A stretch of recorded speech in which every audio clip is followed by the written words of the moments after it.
Māori All Blacks 32-17 winners over Ireland, folks. Just watch this game. We're going to have some recap of the key events and stats and other thoughts, and you guys can let me know your thoughts on how this one went.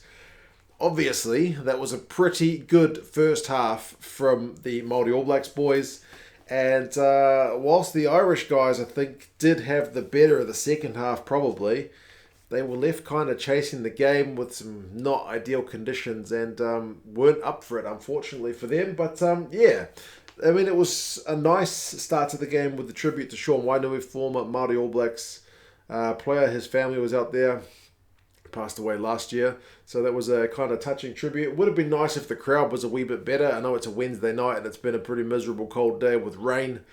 But not that often you get to see the Māori All Blacks up against Ireland. But that's by the by. The people that were there were treated to a pretty good first half, I think. I mean, unfortunately for Ireland, there's a bunch of guys that go down injured in this game.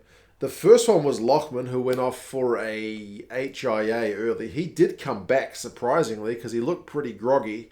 But the first points of the game went to Ireland with a penalty from a scrum.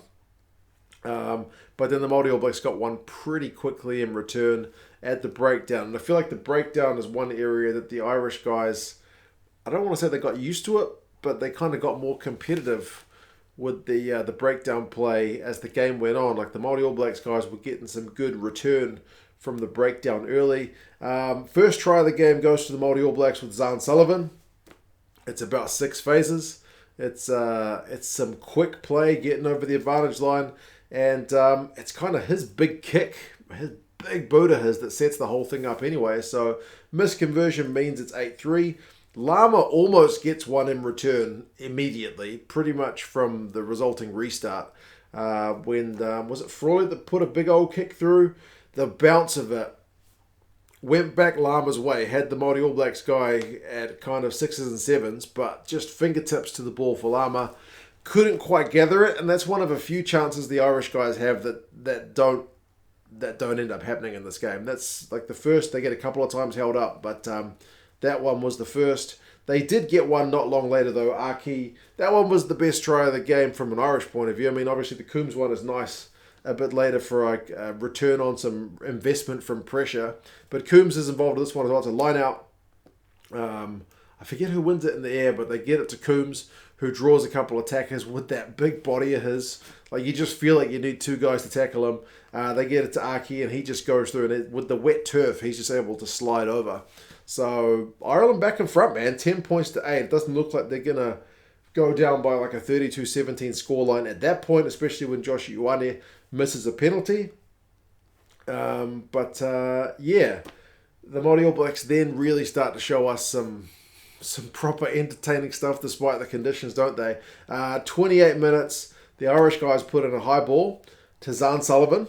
And if you haven't seen him, and if you're thinking this Māori All Blacks team is a bunch of guys who are, if you're Irish, you may not know a lot of these guys, right? Because these guys, most of them aren't All Blacks, but most of these guys have been starters or regulars for their Super Rugby teams. And Zarn Sullivan has been very good all year for the Blues at a couple of things, putting big boots to ball, which we saw in this game, and taking high balls. He took a high ball. He gets the ball to, I think it was to one of the forwards, and then it was Josh Ioane. Ioane puts the hammer down, which we've not seen that much from him this year for the Chiefs. Line break from him, gets it to Stevenson. Frawley's kind of able to not get drawn in by Ioane. He peels off to follow Stevenson, but Stevenson's got too much gas on the outside. So 18 points to 10. Māori All Blacks are back in front, and they will not lose the lead from here. Bad to worse for the Irish guys when Weber goes over. Great snipe, a load of phases in the build-up. The Māori All Blacks guys, when they had that momentum, were looking very sharp.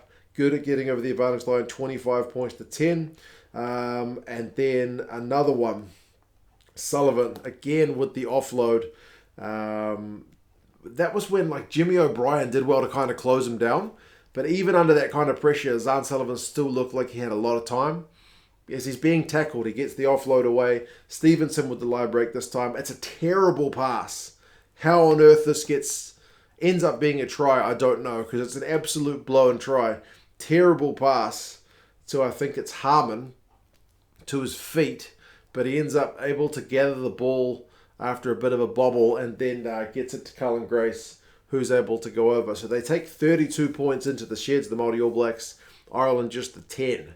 So it's a pretty sweet first half, and you may look at that and go, geez, at this rate, the Māori All Blacks could get 50. But not to be. No more points in the second half from the Māori All Blacks, guys. Ireland certainly get a lot more possession because first half they were starved. 24% possession. Penalty conceded 5-1. Ireland conceding the 5, so under the pump a wee bit. Turnovers conceded 8-6. How do you concede 8 turnovers, which is more than the opposition when you've only had 24% of the ball? Kind of a troubling stat in that first half, and then clean break 6-2 to the Māori All Blacks. Kind of not all that surprising. But the second half is messy. Really quite messy, but certainly preferable to the first from an Irish point of view. I mean, the Irish put in a bunch of pressure. They had a kind of head and hands blown opportunity when they had a tap and go opportunity from about 5 meters out, which was the second time they'd tried it. And Heffernan from the tap just legit knocks it on straight away. Like, doesn't even get to take it to the defensive line because he just knocks it. So that's another potentially blown opportunity. They get held up a few minutes later, which is Prendergast, and then Timoney gets held up as well. So as much as that scoreline is discouraging, it's not like the Irish guys didn't have their chances to get a few more tries on the board. 49 minutes, Hume goes off injured, which is quite concerning because he looked genuinely quite injured. Like, up until that point, you've had Lama get a stinger, you've had Lockman go off with HIA, but then come back on. And then Hume genuinely goes off injured. So yeah, he has to be substituted. I think they bring on Lowry, so it's a bit of a reshuffle. A lot of drop ball. It's a wee bit messy. There's maybe a little bit too much kicking from hand at times, but I mean the conditions, maybe that's what it's all about. But even the kicking is not that flash. We do finally get the try at last. It's been coming and the Irish guys needed it, but it was a bit too late. Through Coombs, who genuinely carried the ball pretty well.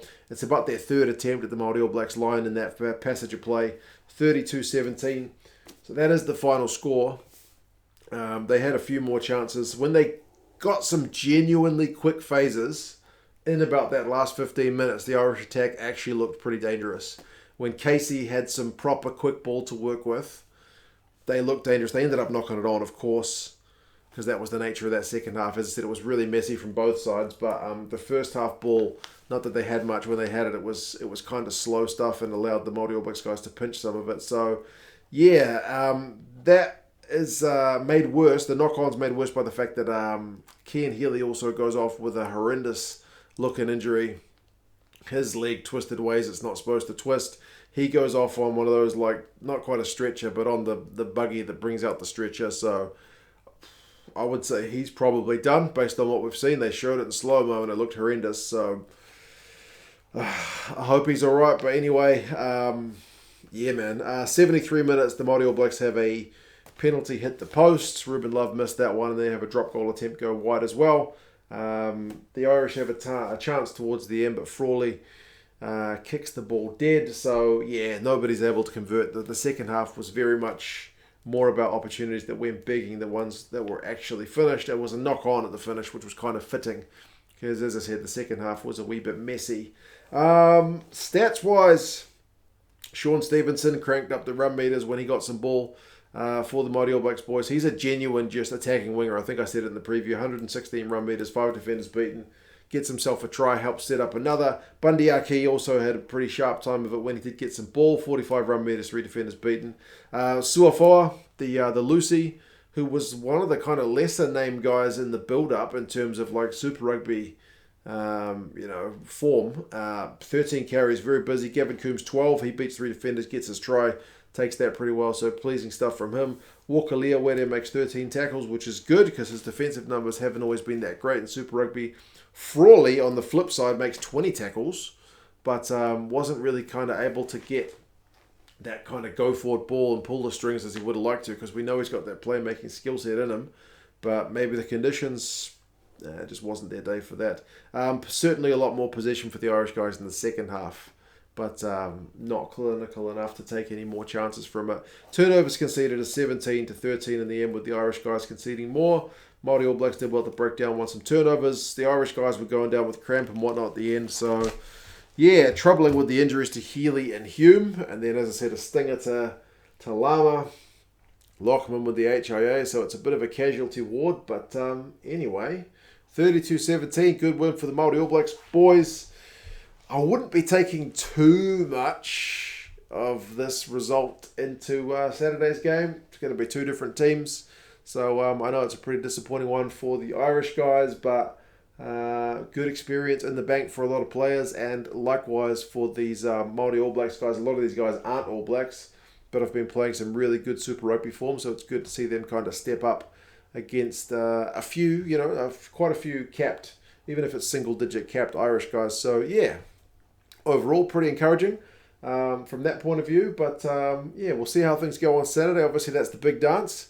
Ton of rugby on this weekend, so happy days. If you guys want to join in the Super Brew pool, that's a predictions game. We're doing that for all the July games. It hasn't started yet. It starts on Saturday, so you only got a couple of days left if you want to get in before the games get underway. I'll put a link down in the description. Free game. Join in. See if you know rugby better than everybody else. But anyway, you guys let me know your thoughts on this one, and I'll talk to you guys again soon. See you later.